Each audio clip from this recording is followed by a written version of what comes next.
PM Modi की Covid को लेकर राज्य के मुख्यमंत्रियों के साथ हुई बुधवार को बैठक के बाद फ्यूल की कीमतों पर सियासी घमासान मचा हुआ है। पीएम मोदी अब अपने ही बयान पर बुरी तरह से फंस चुके हैं। कांग्रेस के वरिष्ठ नेता और पूर्व वित्त मंत्री पी चिदम्बरम ने जीएसटी मुआवजे पर राज्यों के बकाया को लेकर केंद्र की मोदी सरकार की पोल खोल दी है। साथ ही ये भी बता दिया कि कैसे उनका वित्त मंत्रालय उन्हें बेवकूफ बना रहा है।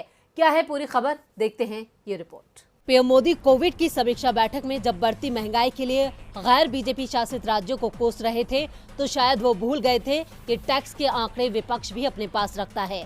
कांग्रेस के वरिष्ठ नेता और पूर्व वित्त मंत्री पी चिदम्बरम ने जीएसटी मुआवजे को लेकर केंद्र की मोदी सरकार पर तंज कसा है। दरअसल वित्त मंत्रालय ने बुधवार को जानकारी दी कि राज्यों का केंद्र सरकार पर 78,704 करोड़ रुपए का बकाया है, जिसको लेकर चिदम्बरम ने कहा कि ये जानना दिलचस्प होगा कि आखिर वित्त मंत्रालय ने पीएम मोदी को उसी दिन शर्मिंदा क्यों किया जिस दिन उन्होंने राज्यों को चेतावनी जारी की थी।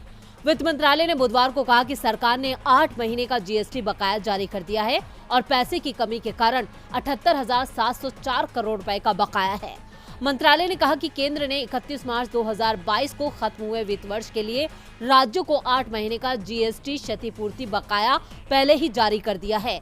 इस मामले पर पी चिदम्बरम ने कहा कि जिस दिन प्रधानमंत्री पेट्रोल और डीजल पर वैट दर में कटौती करने के लिए राज्यों से अपील कर रहे थे, उसी दिन वित्त मंत्रालय ने बता दिया कि केंद्र पर राज्यों का 78,700 करोड़ रुपया बकाया है।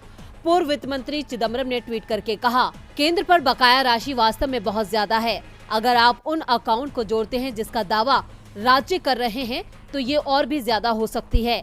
केवल सरकारी लेखा नियंत्रक ही सही अकाउंट को प्रमाणित कर सकता है। इसके बाद उन्होंने एक और ट्वीट किया और लिखा, ये जानना दिलचस्प होगा कि जिस दिन उन्होंने राज्यों को चेतावनी देने का फैसला किया उसी दिन मिनिस्ट्री ऑफ फाइनेंस ने पीएम को शर्मिंदा क्यों किया। इस वक्त पीएम मोदी के बयान पर सियासी पारा काफी बढ़ा हुआ है। अब पीएम मोदी ही उनकी फजीहत करा रहे हैं।